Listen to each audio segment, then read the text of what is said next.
Hey everybody, it's Bob Sjogren with Cat and Dog Theology, and I am so excited that you are watching this video because that means you're possibly considering or interested in coming with us to Kenya, Africa. Men and women, there are so many new things that are going on with this ministry, and one of the biggest one is what God is doing in Africa, specifically through Kenya. The man on the other page over there that you are watching, or will watch in just a minute, his name is Bremyo Musia. He's a personal friend of mine. I met him through our international director. Our international director, Richard Warden, has been over there multiple times, training Bremyo and others in cat and dog theology and getting them to teach cat and dog theology to others. And so in that training, Bremyo has also been a television producer. He produced television for 10 years. And because of that, he has got contacts all over. And he actually came here to Richmond, Virginia, where our offices are. And he and I and Richard produced 50 television shows that are being broadcast right now in Kenya, Africa. They show on Sunday nights between 8:30 and 9, right before the evening news, prime time. And so the message of Cat and Dog Theology is getting out to Kenya on a rather large scale. 25 million people are being exposed to it every week, and it's beginning to grow in those that are learning from it and watching it.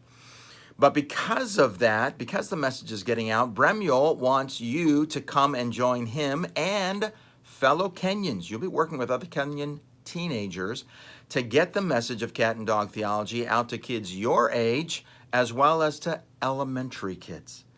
And so we have said in Unveiling Glory, if you can't teach this material, you don't know it. That's why we have you do the You Teach. We have you teach this material so that once you teach it, you will really know it. I think that's one of the reasons the Lord told us to go and make disciples. As we teach it, that's when we know it. That's when we learn it. And so you've been doing that. You've been going. Some of you have been writing to me. You've been doing it at your house churches, your parents' house church, or to your Sunday schools, or to your Awanas club, or to a bunch of friends, or grandma and grandpa. Kudos, guys. Great job on doing that. Now take it to Kenyans. And you'll be doing that not only with the You Teach that you've been given, PowerPoint, some of the churches that we'll be going to, you'll be doing PowerPoint, but you'll also be needing to do it in the orality movement or in storytelling. Why is that? Because a lot of the schools over there don't have power.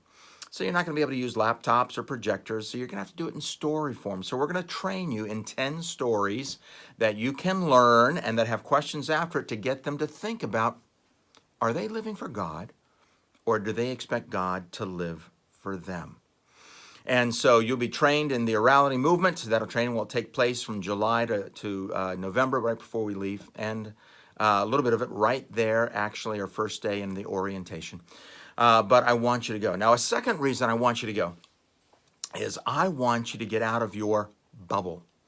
Call it a homeschool bubble, call it the American bubble, call it whatever bubble you want.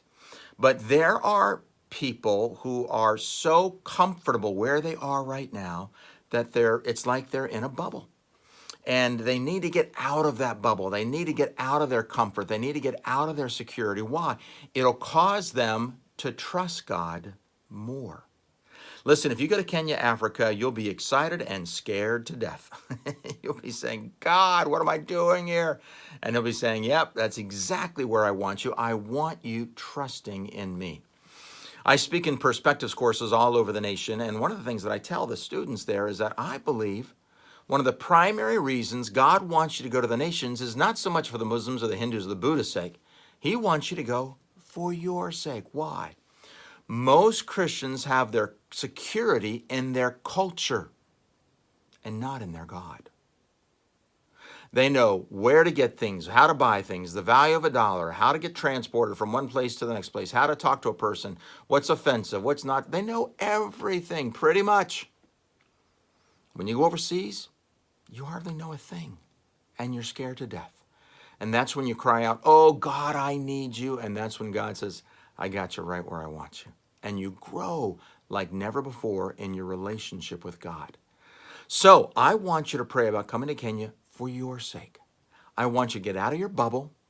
I want you to experience God in a whole new way and see what God wants to do in you and through you in taking this message of his glory to the Kenyans and then hopefully to nations beyond there. So anyhow, there's 20 openings. There's going to go quickly, so please get your applications in soon. I'm sending this out to homeschoolers first for the first month or maybe possibly 2 months so that you can pray about it. You get a month if you just got this out to pray about it, think about it.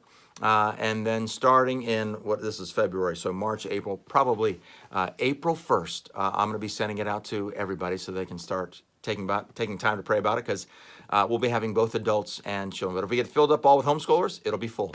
And so 20 with homeschoolers. So anyhow, look through this e-magazine, go over the details, pray about it, talk to your parents about it. And I would love to have you come and join us in Kenya taking this message to the nations. Thanks so much. So excited about you even watching this. Bye-bye.